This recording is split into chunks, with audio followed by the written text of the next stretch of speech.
Here we've got the Roto-Mill RMC36 with the drive over hopper and the intake auger, or discharge auger rather, are both fold up for easy storage. Here you can see the hopper opens up for easy access to the rolls.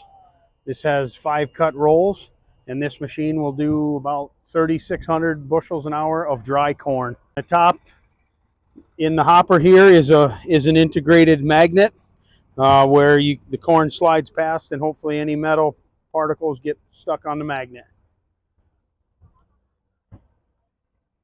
And on the back here, this is the discharge auger that folds down for easy storage, or when it's up in the air doing its thing, you can adjust it down about 20 degrees.